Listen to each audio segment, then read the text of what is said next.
Assalamualaikum warahmatullahi wabarakatuh. Halo semuanya, perkenalkan saya Bade Aditya Sebayang dari Prodi Manajemen. Pada kesempatan ini, saya akan membahas sebuah contoh studi kasus mengenai keamanan data dan informasi di lingkungan Direktorat Jenderal Pajak atau DJP, sebagai instansi pemerintah yang mengelola data perpajakan masyarakat Indonesia. Sebagai ASN di DJP, kita mengelola berbagai data yang sangat sensitif, seperti nomor pokok wajib pajak atau NPWP, data penghasilan, laporan keuangan, identitas wajib pajak, hingga informasi transaksi. Oleh karena itu, keamanan informasi menjadi aspek yang sangat penting dalam menjaga kepercayaan publik dan keberlangsungan layanan perpajakan. Untuk mempersingkat waktu, langsung saja kita masuk ke dalam studi kasusnya. Pada September 2024, publik dikejutkan oleh dugaan kebocoran 6 juta data NPWP termasuk milik pejabat tinggi negara. Data tersebut diduga diperjualbelikan di forum gelap dengan nilai fantastis. Sebelumnya, Pusat Data Nasional Sementara atau PDNS diserang ransomware Lockbit 3.0, melumpuhkan layanan imigrasi dan bea cukai karena tidak ada sistem backup yang memadai. Kondisi ini menunjukkan bahwa ancaman cyber terhadap instansi pemerintah semakin nyata dan kompleks. Apabila kejadian serupa menimpa DJP, maka data wajib pajak berpotensi disalahgunakan untuk penipuan, pencurian identitas, maupun tindakan kriminal lainnya.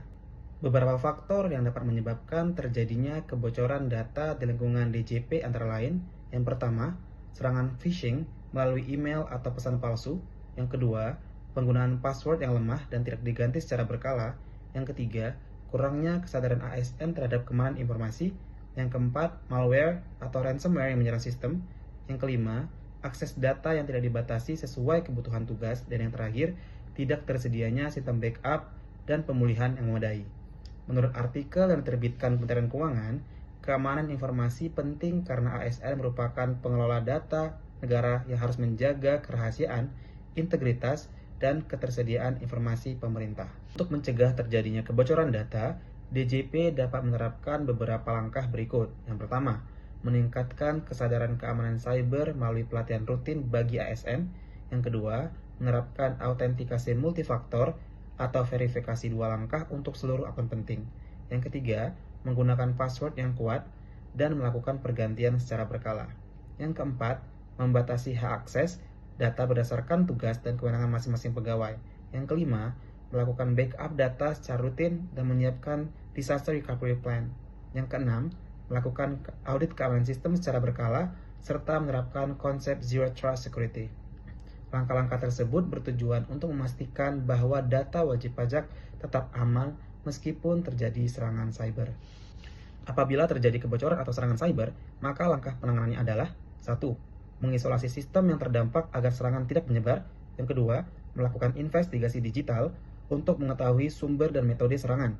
Yang ketiga, memulihkan data melalui sistem backup yang tersedia. Yang keempat, mengganti kredensial akun yang berpotensi terdampak. Yang kelima, melaporkan insiden kepada pihak yang berwenang dan unit keamanan informasi.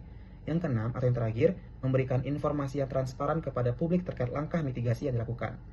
Dengan respon yang cepat dan terkoordinasi, dampak kerugian dapat diminimalkan.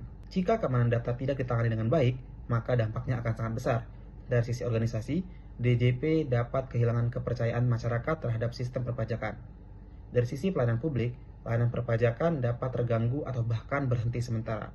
Dari sisi ekonomi, biaya pemulihan sistem dan penanganan insiden akan sangat tinggi. Dari sisi hukum dan reputasi, instansi dapat menghadapi tuntutan terkait perlindungan data pribadi. Lebih jauh lagi, kebocoran data dapat dimanfaatkan untuk penipuan, manipulasi informasi, hingga menghambat transformasi digital pemerintah karena masyarakat menjadi enggan memberikan data kepada pemerintah.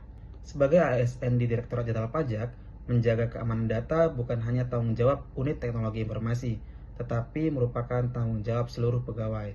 Keamanan informasi harus menjadi budaya kerja melalui peningkatan kesadaran, penerapan teknologi keamanan yang memadai, serta kepatuhan terhadap prosedur perlindungan data. Dengan demikian, kepercayaan masyarakat terhadap DJP dapat terus terjaga, dan transformasi digital perpajakan dapat berjalan dengan aman dan berkelanjutan. Mungkin itu saja yang bisa saya sampaikan dalam video ini. Lebih dan kurang saya mohon maaf. Terima kasih. Wassalamualaikum warahmatullahi wabarakatuh.